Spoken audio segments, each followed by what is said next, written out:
Assalamualaikum warahmatullahi wabarakatuh. Halo semuanya, perkenalkan nama saya Melani Julia Maharani dengan NIM 2511213048. Saya merupakan mahasiswa jurusan Ilmu Kesehatan Masyarakat, Fakultas Kesehatan Masyarakat, Universitas Andalas.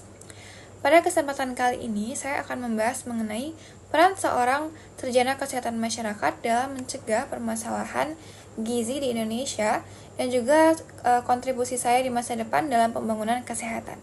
Indonesia adalah negara besar dengan keberagaman budaya dan wilayah yang luas. Namun, di balik semua itu, masih terdapat tantangan besar dalam bidang kesehatan, terutama masalah gizi. Data survei status gizi Indonesia tahun 2024 menunjukkan bahwa prevalensi stunting nasional berada pada angka 19,8%, turun dari 21,5% pada tahun sebelumnya.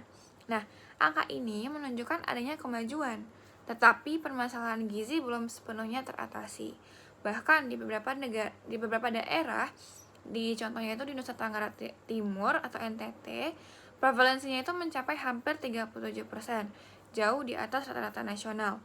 Nah, hal ini juga menandakan bahwasanya kesenjangan antar wilayah masih menjadi isu serius. Nah, masalah gizi di Indonesia tak berhenti pada kasus stunting. Namun, pada anemia pada remaja, putri terus menjadi ancaman. Nah, kurangnya asupan zat besi membuat remaja rentan mengalami anemia. Dan ketika mereka memasuki usia kehamilan, kondisi ini dapat meningkatkan risiko bayi lahir dengan gizi kurang atau stunting. Nah, di sisi lain, kita juga menghadapi masalah gizi berlebih, seperti obesitas pada anak. Gambaran ini menunjukkan bahwa Indonesia sedang mengalami atau menghadapi beban ganda masalah gizi, yang dipengaruhi oleh pola makan, ekonomi keluarga, kurangnya edukasi gizi, dan ketidakmerataan akses pelayanan kesehatan. Ada banyak faktor yang menyumbang pada kompleksnya masalah ini.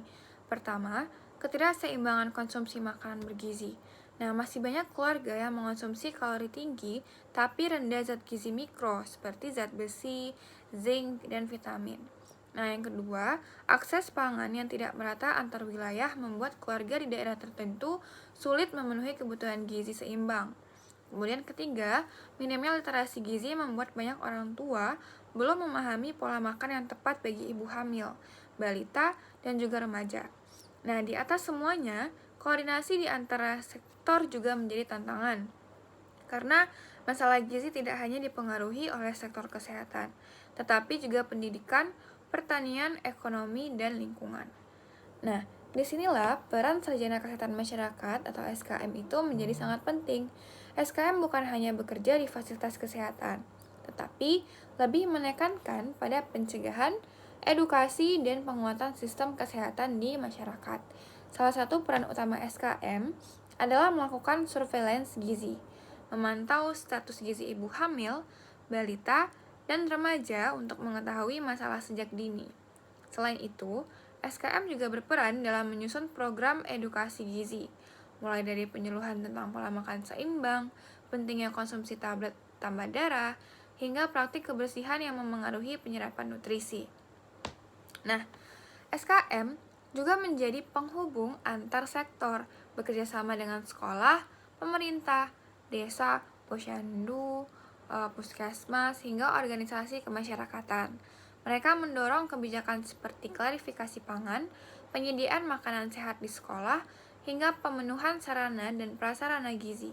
Dengan pendekatan berbasis data dan kerja kolaboratif, SKM membantu merancang intervensi yang tepat, efektif, dan juga sesuai kebutuhan masyarakat. Nah, sebagai mahasiswa FKM yang nantinya akan terjun menjadi SKM, Sarjana Kesehatan Masyarakat, saya ingin memainkan peran aktif dalam pembangunan kesehatan masyarakat. Nah, saya ingin terlibat dalam pemberdayaan masyarakat terkait literasi gizi, khususnya pada kelompok yang paling rentan seperti ibu hamil, balita, dan juga remaja putri.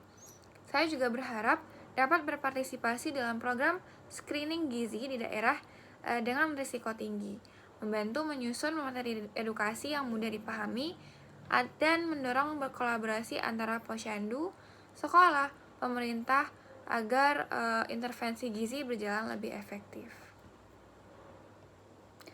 Nah, untuk kedepannya, saya ingin berkontribusi dalam upaya penurunan stunting dan juga anemia, serta membantu mewujudkan lingkungan yang mendukung pertumbuhan anak yang optimal.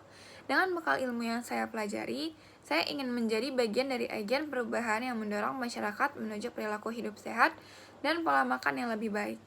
Saya percaya bahwa perbaikan gizi bukan hanya tanggung jawab tenaga kesehatan, tetapi usaha kolektif yang perlu diperjuangkan bersama. Dan sebagai calon sarjana kesehatan masyarakat, saya siap menjadi bagian dari perjalanan panjang menuju Indonesia yang lebih sehat, kuat, dan juga produktif. Baiklah, sekian yang dapat saya bahas dan saya sampaikan. Assalamualaikum warahmatullahi wabarakatuh.